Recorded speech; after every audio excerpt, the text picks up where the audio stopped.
إن الحمد لله نحمده ونستعينه ونستغفره ونؤمن به ونتوكل عليه ونعوذ بالله من شرور أنفسنا ومن سيئات أعمالنا من يهده الله فلا مضل له ومن يضلل فلا هادي له وأشهد أن لا إله إلا الله وحده لا شريك له وأشهد أن محمدا عبده ورسوله أما بعد اللهم صل على محمد وعلى آل محمد كما صليت على إبراهيم وعلى آل إبراهيم إنك حميد مجيد اللهم بارك على محمد وعلى آل محمد كما باركت على إبراهيم وعلى آل إبراهيم إنك حميد مجيد قال الله تعالى في محكم تنزيله العظيم والفرقان المجيد أعوذ بالله من الشيطان الرجيم بسم الله الرحمن الرحيم يا أيها الناس اتقوا ربكم الذي خلقكم من نفس واحدة وخلق منها زوجها وبث منهما رجالا كثيرا ونساء واتقوا الله الذي تساءلون به والأرحام إن الله كان عليكم رقيبا وقال أيضا يا أيها الذين آمنوا اتقوا الله حق تقاته ولا تموتن إلا وأنتم مسلمون يا أيها الذين آمنوا اتقوا الله وقولوا قولا سديدا يغفر لكم أعمالكم ويغفر لكم ذنوبكم ومن يطع الله ورسوله فقد فاز فوزا عظيما قال نبينا صلى الله عليه وسلم قل آمنت بالله ثم استقم وقال أيضا صلى الله عليه وسلم إن أصدق الحديث كتاب الله وخير الهدي هدي محمد صلى الله عليه وسلم وشر الأمور محدثاتها وكل محدثة بدعة وكل بدعة ضلالة وكل ضلالة في النار. அளவற்ற அருளாளனும் நிகரற்ற அன்புடையனுமாகிய அல்லாஹ்வின் பெயர் போற்றி நான் செய்கிறேன். சாந்தியும் சமாதானமும் கருணையும் நம் உயிரினம் மேலான ரசூலுல்லாஹி ஸல்லல்லாஹு அலைஹி வஸல்லம் அவர்கள் மீது ஏற்பட வேண்டும். இன்னும் அவர்களை தங்கள் வாழ்நாளில் முழுமையாக பின்பற்றி வாழ்ந்த சஹாபாக்கள், தாபீன்கள், தபவு தாபீன்கள் மீது ஏற்பட வேண்டும். இன்னும் உண்மையான கொள்கையை மக்கள் மத்தியிலே பரப்புவதற்காக பாடுபட்ட நல்ல அறிஞர் பெருமக்கள் மீதும் ஜும்மாவுடைய கடமையை நிறைவேற்றுவதற்காக காத்திருக்கக்கூடிய நம் அனைவரும் மீதும் அல்லாஹுடைய வற்றா பெருங்கருணை என்றென்றும் உண்டாக வேண்டும் என்ற துஆவோடு இந்த ஜும்மாவுடைய முதல் உரையை ஆரம்பம் செய்கிறேன்.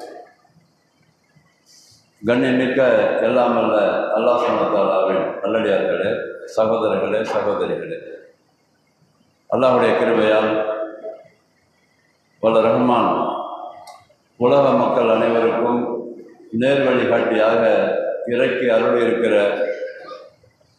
இந்த குர்ஆனுடைய சட்டத்திட்டங்களை பின்பற்றி வாழக்கூடிய ஒரு வாய்ப்பை நமக்கு வழங்கியிருக்கிறார். அல்லாஹ் சுப்ஹானஹு வ தஆலா உலக மக்கள் அனைவருக்குமாக சட்டத்திட்டங்களை ஏற்படுத்தி அந்த சட்டத்திட்டங்களின் அடிப்படையில் வாழ்ந்தால் மாத்திரம்தான்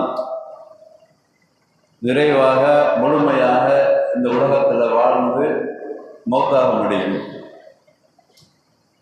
யாரெல்லாம் இந்த சட்டத்திட்டங்களை புறந்தள்ளி விடுகிறார்களோ அவர்களுக்கு இழிவு தரக்கூடிய வாழ்க்கையும் மறுமைக்கு பிறகு அங்கே நரகத்திற்கும் செல்வார்கள் என்றெல்லாம் பல இடங்களில் அல்லாஹ் சுப்ஹானஹு வ தஆலா பதிவு செய்கிறான். வமன் லம் யஹ்கும் பிமா அன்ஸலல்லாஹு உலாயிக ஹுமுல் காஃபிரூன் வமன் லம் யஹ்கும் பிமா அன்ஸலல்லாஹு உலாயிக ஹுமுல் ஃபாஸிகூன். வமல்லம் யஹ்கும் பிமா அன்ஸலல்லாஹு உலைக ஹுமுல் லாலிமூன். யார் யாரெல்லாம் இந்த உலகத்தில் அல்லாஹ்வுடைய சட்டத்திட்டங்களை அதை பின்பற்றி அதற்கு தகுந்த மாதிரி சட்டத்திட்டங்களை ஒத்துக்கொண்டு நடைமுறைப்படுத்தவில்லையோ அவர்கள் எல்லாம் காஃபிர்கள், நிராகரிப்பாளர்கள், அநியாயக்காரர்கள், இன்னும் பாவிகள் என்றெல்லாம் பல ரஹ்மான் அவர்களை பற்றி மிகவும் கடுமையான வார்த்தைகளை பயன்படுத்தி குர்ஆனில் பதிவு செய்கிறார். வமை யதஅத்த ஹுதூதல்லாஹி ஃபக்கத் ஸலம நஃப்ஸஹு என்று பதிவு செய்கிறார். யார் அல்லாஹ் சுப்ஹானஹு வ தஆலா விதித்த அந்த சட்டத்திட்டங்களை மீறி நடக்கிறார்களோ அவர்கள் தங்களுக்கு தாங்களே அநியாயம் செய்து கொள்கிறார்கள் என்று 65வது அத்தியாயம் 1வது வசனத்தை அல்லாஹ் பதிவு செய்கிறார். 4வது அத்தியாயம் 13வது வசனத்தை அல்லாஹ் பதிவு செய்கிறான். தில்க ஹுதூதுல்லாஹ், இவைகளெல்லாம் அல்லாஹ் தந்த சட்டங்கள், வரம்புகள். வமை யுதியில்லாஹ வ ரசூலஹு, யார் இந்த சட்டத்திட்டங்களை, அல்லாஹ் சொன்ன இந்த சட்டத்திட்டங்களையும் அல்லாஹ் நடைமுறைப்படுத்த சொன்ன சட்டத்திட்டங்களை நபி ஸல்லல்லாஹு அலைஹி வஸல்லம் அவர்கள் நடைமுறைப்படுத்தி காட்டினார்களோ அதை யாரெல்லாம் பின்பற்றி நடக்கிறார்களோ அவர்களுக்கு சொர்க்கம் இருக்கிறது. தஜ்ரி மின் தஹ்தீஹில் அன்ஹாரு ஹாலிதீன ஃபீஹா, அந்த சொர்க்கத்தை பொறுத்தவரை அதற்கு கீழே ஆறுகள் ஓடிக்கொண்டிருக்கிறது, அதிலே இவர்கள் காலம் காலமாக இருக்க போகிறார்கள். வஸாலிகல் ஃபௌஸுல் அதீம், இதுதான் மிகப்பெரிய மிகச்சிறந்த வெற்றியாக இருக்கிறது என்றெல்லாம் அல்லாஹ் பதிவு செய்கிறார். இந்த குர்ஆன் வசனங்களை நாம் படித்து பார்க்கும் பொழுது 2 விஷயம் நன்றாக நமக்கு விளங்குகிறது. ஒன்று என்னவென்று சொன்னால், அல்லாஹ் ஏற்படுத்தி இருக்கிற சட்டத்திட்டங்களை யாரெல்லாம் பின்பற்றி வாழ்கிறார்களோ அவர்களுக்கு சொர்க்கம் இருக்கிறது, இதுதான் மிகச்சிறந்த வெற்றியாக இருக்கிறது என்று ஒரு விஷயமும், யாரெல்லாம் அல்லாஹ் சொன்ன சட்டத்திட்டங்களை பின்பற்றி நடக்காமல் இருக்கிறார்களோ அவர்களுக்கு இழிவு தருகிற வேதனை இருக்கிறது, அவர்கள் தங்களுக்கு தாங்களே அநியாயம் செய்து கொள்கிறார்கள் என்றெல்லாம் அல்லாஹ் பதிவு செய்கிற விஷயம் நமக்கு புரிகிறது. அல்லாஹ்வுடைய சட்டத்திட்டங்களை பொறுத்த வரைக்கும் ஆரம்பம் முதல், அதாவது நாம் பிறந்ததிலிருந்து இறக்கின்றவரை நம்முடைய வாழ்நாளில் நடைமுறைப்படுத்தக்கூடிய எல்லா விஷயங்களுக்கும் அல்லாஹ்வுடைய சட்டம் குறுக்க நிற்கும். அல்லாஹ்வை நம்பிக்கை கொண்டு மறுமையை நம்பிக்கை கொண்டிருக்கிற ஆண்களுக்கும் பெண்களுக்கும் நாம் செய்கிற எல்லா காரியத்தையும் நாம் இஷ்டத்துக்கு செய்ய முடியாது. நாம் செய்கிற போது அந்த காரியத்தை அல்லாஹ் என்ன சொல்லியிருக்கிறான் என்று ஆய்வு செய்து பார்த்துதான் செய்ய வேண்டும். அதை ஆராய்ந்து பார்த்து செய்யாமல் விட்டு விட்டோம் என்று சொன்னால் அல்லாஹ்வை நம்பிக்கை கொண்டிருக்கிறேன் என்று சொல்வதற்கு எதிராக ஆகிவிடும். அப்ப நாம நடைமுறைப்படுத்துகிற பல விஷயங்களை பார்த்தீங்கன்னா அது அல்லாஹ் சொன்னதாக இருக்கிறதா இல்லையா என்று எங்க போய் ரெஃபர் பண்றது என்றால், எந்த விஷயத்தை பற்றி நாம் முடிவெடுக்க ஆரம்பிக்கிறோமோ அப்பொழுதெல்லாம் அல்லாஹ் இந்த விஷயத்துல என்ன சொல்லி இருக்கிறான் என்று பார்த்து கொள்ள வேண்டும், வேற ஒன்றும் இல்லை. உதாரணமாக சில விஷயங்களை மாத்திரம் எடுத்து நம்ம செக் பண்ணி பார்க்கலாம். நம்ம வாழ்நாளில் நடைமுறைப்படுத்த வேண்டிய சில விஷயங்கள் நேரத்தை கருதி சில விஷயங்களை மாத்திரம் நம்ம செக் பண்ணி பார்க்கும்போது உண்மையிலே நாம் அல்லாஹ் சொன்ன சட்டத்திட்டங்களை தான் பின்பற்றுகிறோமா இல்லையா என்பது அவரவர்களுக்கு தெரிந்துவிடும். உதாரணமாக இந்த பாக பிரிவினை சட்டம் இருக்குல்ல, சொத்து பங்கீடு முறை சட்டம் இருக்குல்ல, இதை பற்றி அல்லாஹ் என்ன சொல்லுகிறான் என்றால், முதல்ல யாருடைய சொத்தை நாம் பிரிக்க வேண்டுமோ அவர் முதல்ல மௌத்தாகி இருக்க வேண்டும். நம்பர் 1 தகுதி இது. யாருடைய சொத்தை பிரிக்கணுமோ அவர் என்ன இருக்கணும், மௌத்தாகி இருக்க வேண்டும். அதற்கு பிறகு மௌத்தான அந்த ஆணுக்கோ பெண்ணுக்கோ கடன் அதை பற்றி பேசப்பட வேண்டும். ரெண்டாவது சப்ஜெக்ட். மூணாவது வசியத். அந்த இறந்து போன ஆணோ பெண்ணோ என்ன வசியத்து செய்திருக்கிறார்கள். இந்த மூன்றையும் உள்ளடக்கியதுதான் இந்த பாகப்பிரிவினை சட்டம். அல்லாஹ் சொல்லுவது, ஒன்று இறந்திருக்க வேண்டும், அவர் வசியத்து செய்திருக்க வேண்டும், கடன் பற்றி பேச வேண்டும். இறக்காமல் இருக்கும் பொழுது அந்த சொத்தை பிரித்து, உயிரோடு இருக்கும் பொழுதே அந்த சொத்தை பிரித்து கொடுக்கலாமா அல்லது பிரித்து கேட்கலாமா என்று கேள்வி வரும் பொழுதுதான் அல்லாஹ் சொல்வது விட்டு விட்டு சென்ற செல்வம் என்று வார்த்தை அங்கு வருகிறது. குர்ஆன்ல வசனம் பார்த்த எப்படி வருது? விட்டு சென்றதில் பங்கு இருக்கிறது. அப்ப விட்டு சென்ற பிறகு ஒரு தந்தை அத்தா மௌத்தாகிவிட்டார் என்று சொன்னால் அங்க அல்லாஹ் சொல்லுகிறான், பாகப்பிரிவினை எப்படி இருக்கணும்? ஆணுக்கு 2 பங்கு, பெண்ணுக்கு 1 பங்கு. தாய் தந்தையர்களுக்காக இருந்தால் சில நேரத்தில் 1/6 பங்கு, 1/8 பங்கு. 2க்கு மேற்பட்ட சகோதரி இருந்தால் 3/2 பங்கு. கணவனாக இருந்தால் சில நேரங்களில் 1/4 பங்கு, சில நேரங்களில் 1/2 பங்கு. இப்படி எல்லாம் அல்லாஹ் வகையாக சொல்லுகிறான். மொத்த கணக்கையும் பார்த்தீங்கன்னாக்கா எப்படி இருக்கும்னாக்கா, அது 1/2 இருக்கும். 1/2 பங்கு, 1/3 பங்கு, 1/4 பங்கு, 1/6 பங்கு, 1/8 பங்கு, 3/2 பங்கு. மொத்தமே இவ்வளவுதான் இருக்கும். இந்த மொத்தத்தையும் கணக்கு செய்வது ரொம்ப ரொம்ப ஈஸி சப்ஜெக்ட் தான். இது கஷ்டமான சப்ஜெக்டும் கிடையாது. ஏன்னா அல்லாஹ் கஷ்டமான சப்ஜெக்ட் வைக்கவே இல்லை குர்ஆன்ல. மொத்தமாக பிரித்து பார்க்கும் பொழுது அந்த கணக்கு வகுபடவில்லை என்று சொன்னால், டிவிஷன்ல வரல என்று சொன்னால், அதை 24 பங்காகவோ 36 பங்காகவோ அல்லது 72 பங்காகவோ 48 பங்காகவோ பிரித்து அந்த பிரிவுக்கு தகுந்த மாதிரி பங்கை எடுத்து விட்டால் கணக்கு வந்துவிடும், முழுமையான ஒரு அளவு கிடைத்து விடும். சரியா? அப்ப இந்த விஷயத்துல இந்த பிள்ளைகள் ஆணாக இருந்தாலும் பெண்ணாக இருந்தாலும் அல்லாஹ் சொன்னபடி முதல்ல சரியாக பிரித்து கொள்ள வேண்டும். நம்பர் 1. ரெண்டாவது, யாரெல்லாம் சொத்துக்கு பங்குதாரர்களாக இருக்கிறார்களோ அவர்கள் கடனுக்கும் பொறுப்பாளியாக ஆக வேண்டும். அந்த மௌத்தாக இருக்கிறவருடைய கடன் இருக்குல்ல, அந்த கடன் எவ்வளவு இருக்கிறது, அது ஆரம்பத்திலேயே மையத்தை அடக்கும் போதே அந்த இமாம் அந்த மையத்துக்கு சொந்தக்காரராக இருக்கிற மகனும் தொழு வைக்கணும். மறுபடி அந்த மகன் கேட்க வேண்டும். மையத்தை அடைக்க செய்யும் போது, எங்க அத்தாவுக்கு ஏதாவது கடன் இருக்குதா, எங்க அம்மாவுக்கு கடன் இருக்குதா, என் தம்பி ஏதாவது ஒன்று சம்மன் கேட்டுட்டு இருக்குதுன்னு சொன்னாக்கா இந்த கடனுக்கு நான் பொறுப்பேற்றுக் கொள்கிறேன், நான் தான் அவங்க மகனாக இருக்கிறேன், ஏதோ ஒன்று சொல்லிட்டு நான் பொறுப்பேற்றுக் கொள்கிறேன் என்று சொல்லிவிட்டு அவர் மையத்தை தொழு வச்சு அடக்கம் செய்து விடுவார். அப்ப பங்குதாரர்கள் எல்லோரும் இறந்தவர் விட்டு சென்ற கடனுக்கு பொறுப்புதாரியாக ஆகிறார். இது 2வது சப்ஜெக்ட். 3வது சப்ஜெக்ட், வசியத்து பண்ணியிருப்பார் அவர். அந்த வசியத்து பண்ணும் பொழுது ஏதாவது முரண்பாடுகள் இருக்குமானால், என்ன முரண்பாடுனா என்னது, அல்லாஹ் சொன்னதுக்கு மாற்றமாக அவர் சொல்லிட்டு போயிருக்கிறாருன்னு வச்சுங்க பேச்சுக்கு. உதாரணமாக அந்த மௌத்தான பேருக்கு மகன் இருக்கிறாங்க. எப்படி இருக்கிறாங்க? 2-3 பேர் இருக்கிறாங்க, மகள் இருக்கிறாங்க.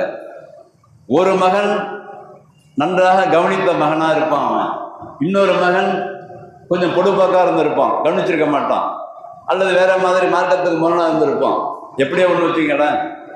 இப்ப பங்கு பிரிக்கும் போது அந்த அத்தா அம்மாவுக்கு சோறு போட்டவனுக்கு அதிகமாக பங்கும் கவனிக்காதவனுக்கு கம்மி பங்கு கொடுக்கணுமா என்றால் சட்டம் அப்படி கிடையாது. அல்லாஹ் சொல்லுகிற சட்டம் அப்படி கிடையாது. ஆண் பிள்ளையாக இருந்தால் 2 பங்கு, பெண் பிள்ளையாக இருந்தால் 1 பங்கு. மீதி யார் யார் இருக்கிறாங்களோ அவங்களுக்கெல்லாம் அந்த பங்குகள் போய் சேரும். அதுவும் ஆள் இல்லைன்னாக்கா அசபா என்று சொல்லக்கூடிய சேர வேண்டியவர்களுக்கு போய் சேரும். அங்க என்ன சொல்லல அல்லாஹ், இவர் கவனிச்சாரு அல்லது இவர் கவனிக்கல, இவர் விட்டுட்டு போயிட்டாரு அல்லது விட்டுட்டு போகல, இந்த பேச்செல்லாம் அங்க பங்கு பிரிப்பதெல்லாம் கிடையாது. அதுக்கு பிறகு மனோ இச்சைப்படி அங்கே பங்கு பிரிக்கக்கூடாது. எப்படி மனோ இச்சைப்படி பங்கு பிரிக்கக்கூடாது? யாரிடத்துல பங்கு பிரிப்பதற்காக பொறுப்பு ஒப்படைக்கப்படுகிறதோ அது யாராக இருந்தாலும் நோ மேட்ரு. பள்ளிவாசல் தான் இல்லை, பள்ளிவாசல் இமாம் இருந்தால் அவருக்கு குர்ஆன் தெரியும், அவருக்கு அர்த்தம் வைக்க தெரியும், அது குர்ஆன் பற்றி நாலேஜ் இருக்குது அப்படின்னு நினச்சி பள்ளிவாசலில் அவங்க முன்னாளில் பங்கு பிரித்தா நல்லது தான். அதே நேரத்தில் உங்களுக்குள்ளே குடும்பத்துக்குள்ளே பங்கு வைக்கிறீங்கன்னு சொன்னாக்கா இதை நடைமுறைப்படுத்த வேண்டும். அதுக்கு பிறகு இந்த வசியத்து செஞ்சார்ல, வசியத்து செய்யும் போது முரண்பாடு ஏதாவது இருந்தால் உயிரோடு இருக்கக்கூடியவர்கள் அந்த வசியத்தை மாற்றி அமைத்து கொள்ள வேண்டும். அதாவது இந்த முரண்பாடு இருக்கும், அது அல்லாஹ் சொன்னதுக்கு மாற்றமாக அவர் செஞ்சு வச்ச வசியத்தை இருக்கக்கூடாது. சொத்துக்களை முழுமையாக தர்மம் பண்ணக்கூடாது. 3ல் 1 பங்கு தான் தர்மம் பண்ணியிருக்கணும். 1 லட்ச ரூபா இருக்குன்னா ஒரு 30,000 ரூபா 35,000 ரூபா தான் தர்மம் பண்ண முடியும். பிள்ளைகள் மேலுள்ள கோபத்தின் காரணமாக மொத்தமாக நான் பள்ளிவாசலுக்கு எழுதி வைத்து விடுகிறேன், அது வக்ஃபுக்கு எழுதி வைத்து விடுகிறேன் என்றெல்லாம் நம்மகிட்ட சொல்ல முடியாது நம்ம மார்க்கத்தில். அப்ப வசியத்தில் முரண்பாடு இருந்தால் உயிரோடு இருக்கக்கூடியவர்கள் வசியத்தை மாற்றி அமைத்துக் கொள்ள வேண்டும். மௌத்தானார் சொல்லிட்டாருப்பா அதனால அப்படித்தான் செய்யணும் அப்படின்னு சட்டம் கிடையாது. ஏன் சட்டம் கிடையாது என்றால் அல்லாஹ் சொன்ன மாதிரி அவர் வசியத்து செய்திருக்க வேண்டும். அப்படி செஞ்சிருந்தா ஓகே. இதுல என்ன பிரச்சனைன்னா, இப்ப ஏன் இந்த தலைப்பு எதுக்கு, இது என்ன அவசரம்னு சொன்னாக்கா, பெரும்பாலானவர்கள் இந்த சொத்து பிரிக்கிற விஷயத்துல மிகவும் பிற்போக்காக இருக்கிறார்கள். மனோ இச்சைப்படி தான் செய்கிறார்கள். இல்லை இதுல மார்க்க சட்டங்களோ அல்லாஹ் இந்த சொத்தை பற்றி என்ன சொல்லியிருக்கிறான், மௌத்தான பிறகு எப்படி பிரிக்க வேண்டும், ரசூல் ஸல்லல்லாஹு அலைஹி வஸல்லம் எப்படி நடைமுறைப்படுத்தினார்கள், இதை யார் இடத்துல போய் கேட்கணும், எப்படி பங்கு பிரிக்கணும் என்று எந்த விதமான ஆலோசனை பெறாமல் அவங்களே ஒரு குரூப் அமைச்சுக்கிட்டு அங்கே கேட்டுக்கிறது. அதுக்கு பிறகு ஆலிம் சாக்கள்ல பல வகையினர்கள் இருக்கிறார்கள். இது வேற. ஆலிம் சாக்கள் குர்ஆனையும் ஹதீஸையும் மாத்திரமே பின்பற்றி அல்லாஹ் சொன்ன மாதிரி அதே மாதிரி பங்கு பிரித்து கொடுக்கிற ஆலிம் சாக்கள் இருக்கிறார்கள். அதற்கு பிறகு மனோ இச்சைப்படி பங்கு பிரிக்கிறவர்கள் இருக்கிறார்கள். எப்படி ஒரு கட்டா பஞ்சாயத்து மாதிரி பேசுறது. அங்கே ராமாப்பா நீ பாட்டுக்க ஒன்றுக்கு உங்க வாப்பா அம்மா ஒன்று காப்பாத்தல, நீ பாட்டுக்கு அங்கே போயிருந்த, உன் அண்ணன் தானப்பா காப்பாத்தினா, நீ எங்கப்பா இருந்த, இங்கே அவன் தானப்பா ஆஸ்பத்திரி கூட்டு போனான் என்று சொல்லி பழைய கதையெல்லாம் எடுக்கிறதுக்கு வேணாம். இந்த பங்கு பிரிக்கிற நேரத்துல தான் பழைய கதையெல்லாம் எடுக்கிறது. என்ன பழைய கதை, நீ கவனிக்கல, அது கவனிக்கல, எங்க பாப்பாவுக்கு அத்தாவுக்கு உடம்பு சரியில்லாம இருந்துச்சு, நான் தான் ஆஸ்பத்திரி கூட்டு போனேன், எனக்கு அங்க கடன் இருக்குது. கடன் இருந்தா பிரச்சனை, கடன் தான் மொத்தமா வந்துருமே. அத்தா மௌத்தான பிறகு அத்தா சம்பந்தமாக அண்ணனோ தம்பியோ யாராவது மருத்துவ செலவுக்காக கடன் வாங்கியிருந்தால் அதை எழுதி வைத்துக் கொண்டு பங்கு பிரிக்கும் பொழுது அது கடனாக கருதி கொடுத்து விட வேண்டும். அது இல்லை, எல்லா சப்ஜெக்டையும் கொண்டு இங்க தான் மோதுறது. அப்ப இந்த பாதிக்கப்பட்டவர் அல்லது சாதகமாக பெற்றவர், சாதகமாக பெற்றவர் வெளியே வாய் பேச மாட்டாரு. பாதிக்கப்பட்டவர் என்னடா இப்படி சொல்றாங்களே, இப்போ இது யார் எங்க போய் அணுகிறது அப்படின்னு பார்த்தாக்கா அணுகுவதற்கு சரியான இடம் கிடைக்காமல் அலைகின்ற சூழ்நிலையும் இன்று இருக்கிறது. அதற்கு பிறகு அங்க பெரும்பாலான மனிதர்கள் செல்லுகிற ஜமாத்துக்கு போய் அங்க போய் சட்டத்தை கேட்டாக்கா அவங்க என்ன பண்றது, கட்ட பஞ்சாயத்து மாதிரி சொல்லி சரி பாப்பா சரி பாப்பா என்று அந்த இடமே எங்க பங்கு பிரிக்கிறார்களோ அந்த பங்கு பிரிக்கிற இடத்திலேயே ஒரு சண்டை சச்சரவு ஆகிற சூழ்நிலை ஏற்படுகிறது. காரணம் என்னவென்று சொன்னால் ஒரே காரணம்தான். என்னது, அந்த செயல்களை செய்யும் பொழுது அல்லாஹ் என்ன சொல்லியிருக்கிறான், ரசூல் ஸல்லல்லாஹு அலைஹி வஸல்லம் என்ன சொன்னார்கள், நாம் எப்படி பிரிச்சுக்கணும், இதை அல்லாஹ் சொல்லிவிட்டான் என்று சொன்னால் அதற்கு முரண்பாடாக நம்ம பேசலாமா அல்லது பேசக்கூடாதா? இங்கே மனோ இச்சைப்படி எப்படி நம்ம நடக்க முடியும்? மனோ இச்சைப்படி நடக்க முடியாது. லாஜிக்காக என்னதான் நம்ம காரணங்களை சொன்னாலும் லாஜிக்கான காரணங்கள் எல்லாம் அங்கே எடுபடாது என்ற நாலேஜ் இல்லாத காரணத்தினால்தான் இவ்வளவு பிரச்சனை. நாலேஜ் குர்ஆனோடு இருக்குமானால், அல்லாஹ்வுடைய சட்டத்திட்டங்களோடு கொஞ்சமாவது தொடர்பு இருக்குமானால் அவர்கள் நீதமாக நடந்து இந்த பங்கு விற்கிற விஷயத்துல நம்ம ஏதாவது கூடுதல் குறைவு ஏற்பட்டு விட்டால் நாளைக்கு அல்லாஹ்விடத்தில் போய் மாட்டிக்கொள்ளுவோம் என்ற எண்ணம் இருக்கும் பொழுது, சரிப்பா ஏன் நப்சு இப்படி சொல்லுது, என்னோட மனோ இச்சை இப்படி சொல்லுது, அது ஓரமாக வச்சுட்டு அல்லாஹ் என்ன சொல்லுகிறான் என்று பார்த்து பிரித்து கொள்ளும் பொழுது அதுதான் சரியான நடைமுறையாக இருக்கும். இதை ஏன் இங்கே சொல்றேன்னு சொன்னாக்க, ஆரம்பத்தில் ஆரம்பிச்சேன்ல, யாரெல்லாம் அல்லாஹ்வுடைய சட்டத்திட்டங்களை பின்பற்றவில்லையோ அவர்கள் அநியாயக்காரர்கள். இது எல்லாத்துக்கும் பொருந்தது. யாரெல்லாம் சட்டத்திட்டத்தை பின்பற்றவில்லையோ அவர்களை எல்லாம் பாவிகள், யாரெல்லாம் சட்டத்திட்டத்தை பின்பற்றவில்லையோ அவர்கள் எல்லாம் காஃபியர்கள் என்று பெரிய வார்த்தையை பயன்படுத்தி அல்லாஹ் பேசுகிறார். அப்ப மனோ இச்சை என்பது பல வகையாக இருக்கிறது. இதுவும் மனோ இச்சையில தான் வரும். அல்லாஹ்வை நம்புகிறோம், மறுமையை நம்புகிறோம் என்று சொல்லிவிட்டு நம்ம இஷ்டத்துக்காக ஒரு கருத்தை புகுத்தி அல்லாஹ்வுடைய சட்டத்திட்டங்கள்ல போய் புகுத்தும் பொழுது அது மன இச்சையாக மாறி நம்முடைய நப்சுக்கு அடைப்பட்டவர்களாக ஆகிவிடுவோம். அதிலிருந்து விலகி இருக்கணும். நம்ம வாழ்நாளில் நடைமுறைப்படுத்துகிற பங்கு பிரிக்கிற விஷயங்கள்ல இது. அதற்கு பிறகு பார்த்தீங்கன்னா, இந்த இளைஞர் சமுதாயம் இருக்கிற இன்னைக்கு இளைஞர் சமுதாயம், இளைஞர் சமுதாயம், பெண்கள், இவர்கள் திருமண விஷயத்தை பற்றி அல்லாஹ் சட்டத்தை ஒன்று போடுறான். இது அப்படியே இருக்கட்டும். அது சும்மா லைட்டாக சொல்லிக்கிறேன். திருமண விஷயத்தை பற்றி சொல்றது அல்லாஹ் என்ன சொல்றான்? லா தன்கிஹுல் முஷ்ரிகாத்தி ஹத்தா யுமின்ன வல அமத்துன் முஃமினத்துன் கைரும் மின் முஷ்ரிகத்தின் வலவ் ஆஜபக்கும். என்ன சொல்றான் அல்லாஹ் இங்க என்றால், நீங்கள் முஷ்ரிக்கான, அதாவது இணை வைக்கக்கூடிய பெண்களை நீங்கள் நிக்கா முடிக்காதீர்கள், திருமணம் முடிக்காதீர்கள். அவளை விட ஒரு அடிமை பெண் சிறந்தவளாக இருக்கிறாள். அந்த அடிமை பெண் உலக அழகியாக அந்த அவ இருந்தாலும் சரி, யாரு நீ விரும்புகிற ஒரு பெண் உலக அழகியாக உன்னை கவரக்கூடியவளாக இருந்தாலும் ஒரு அடிமை பெண், நம்பிக்கை கொண்ட அடிமை பெண் சிறந்தவள். அதனால நீ நிக்கா முடிக்க, திருமணம் முடிக்க ஆசைப்பட்டால் நீ யாரை தான் முடிக்கணும்? நம்பிக்கை கொண்ட ஒரு பெண்ணை தான்ப்பா முடிக்கணும்னு சொல்லி ஒரு ஆணை பார்த்து அல்லாஹ் சொல்கிறான்.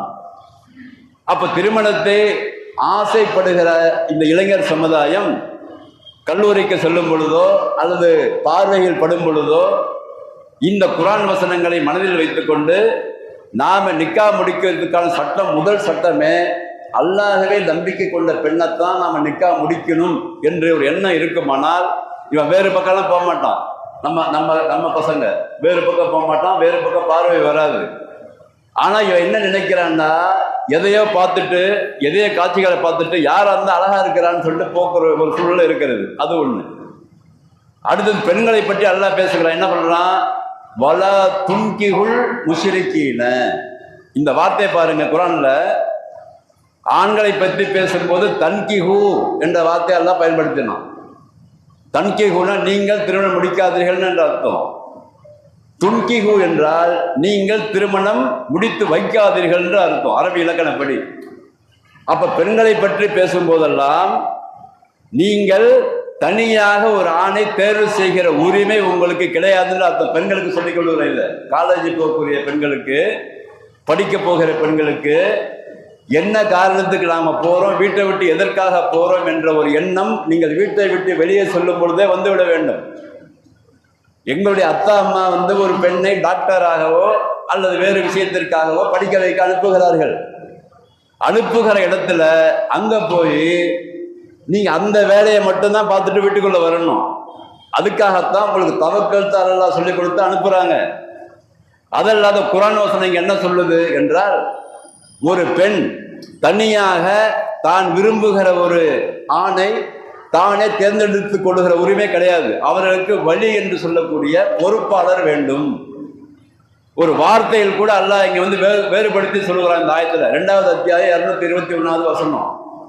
வார்த்தையில கூட அல்லாஹ் தன்கிஹு என்று சொன்ன அல்லாஹ் இங்கே தன்கிஹு என்று சொல்லாமல் துன்கிஹு என்று சொல்லுகிறார். என்ன அர்த்தம்? நீங்கள் விரும்புகிற ஒரு ஆணை நீங்களாக தேர்வு செய்து அந்த நீங்களாக நிக்கா செய்கின்ற அளவிற்கு உங்களுக்கு அறிவு பத்தாதுன்னு அர்த்தம். பெண்களுக்கு, ஆண்களுக்கு செலக்ட் பண்ற ஒரு உரிமை இருக்குது. அப்படி செலக்ட் பண்ணா கூட அவன் எந்த பெண்ணை செலக்ட் பண்ணணும்? நம்பிக்கை கொண்ட ஒரு பெண்ணைத்தான் செலக்ட் பண்ண வேண்டும். அதே பெண்ணுக்கு எப்படி இருக்குது? நம்பிக்கை கொண்ட ஆணாக இருந்தாலும் நீனா செலக்ட் பண்ணக்கூடாது. போய் அந்த ஆணை நீனா செலக்ட் பண்றதுக்கு உனக்கு உரிமை இல்லை. ஏன்னு சொன்னால் செலக்ட் பண்ற அளவிற்கு உன்னுடைய மைண்ட் செட்டப்பு கிடையாது. ஏன்னா பலகீனமாக படைக்கப்பட்டிருக்கிறீர்கள் பெண்களை பொறுத்த வரைக்கும். பல விஷயங்கள்ல ஒரு விஷயம் ரெண்டு விஷயம் கிடையாது, பல விஷயங்கள்ல பலகீனமாக படைக்கப்பட்டிருக்கின்ற காரணத்தினால பெண் பிள்ளைகளை பொறுத்தவரை அவர்களுக்கு அவங்க அத்தாவோ அல்லது அத்தா சார்ந்த உறவு முறைகளோ நிக்கா செய்யும் பொழுது வழியாக இருந்துதான் திருமணம் முடித்து வைக்க வேண்டும். ஆகையினால இந்த காலேஜ் போற பெண்களும் சரி, இந்த ஆயத்தை மனசுல வச்சுக்கங்க, 2வது அத்தியாயம் 21 அவங்க என்ன பண்ணணும், நாங்க கல்லூரி போகிறது படிக்க செல்லுகிறோம், படித்து அதன் மூலமாக கிடைக்க அறிவை பெறப்போகிறோம், அதன் மூலமாக சமுதாய படிச்சு ஏதோ ஒன்று டாக்டரோ இன்ஜினியரோ ஏதோ ஒன்று அது படிக்கிறதுக்கெல்லாம் மார்க்கத்தில் வந்து அனுமதி இருக்கிறது. ஆனால் போற இடத்துல வேற சேட்டைகள்லாம் பண்ணாம வீட்டுக்கு வந்து சேர வேண்டும் என்பதற்காகத்தான் இந்த சட்ட திட்டங்களை விளங்கி இருக்கணும் பெண்கள். அதே மாதிரி இந்த பையன்களும் விளங்கி இருக்கணும். அப்ப தான் தோன்றித்தனமாக யாரோ செய்கிறார்கள் என்பதற்காக நாமும் செய்வோம் என்ற கலாச்சாரத்தை நம்முடைய வீட்டுக்குள்ள புகுத்தி விடக் கூடாது என்பதும் உங்களுக்கு விலக வேண்டும். இந்த உரையில் நான் 2 சட்டத்தை சொல்லியிருக்கிறேன். ஒன்று என்னது, பாக பிரிவினை சட்டம், இன்னொன்று நிக்காவை பற்றிய இளைஞர்களுக்கான சட்டம். இந்த சட்டங்களை நினைவில் கொண்டு அதை நடைமுறைப்படுத்தும் பொழுதுதான் அந்த அல்லாஹ் சொல்லுகிற காஃபிர் என்றும் ஃபாசிக் என்று சொல்லக்கூடிய பாவி என்றும் அநியாயக்காரன் என்று சொல்லக்கூடிய அந்த வார்த்தையிலிருந்து விலகுவோம். அல்லாஹ் சொல்லுகிற சட்டத்தை மாத்திரம் பின்பற்றி வாழ்ந்தால்தான் சரியான வாழ்க்கையாக இந்த உலகத்தில் வாழ முடியும்.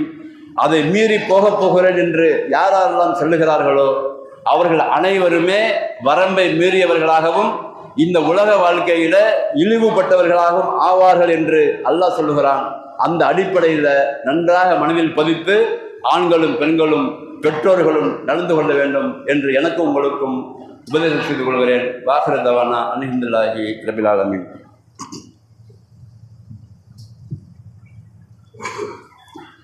அல்ஹம்துலில்லாஹி ரப்பில் ஆலமீன். வலாக்கிபத்துல் முத்தகீன் வஸ்ஸலாத்து வஸ்ஸலாமு அலா ரசூலில்லாஹி ஸல்லல்லாஹு அலைஹி வஸல்லம் வாலிஹி வஸஹ்பிஹி அஜ்மஈன். அம்மா பஅத்.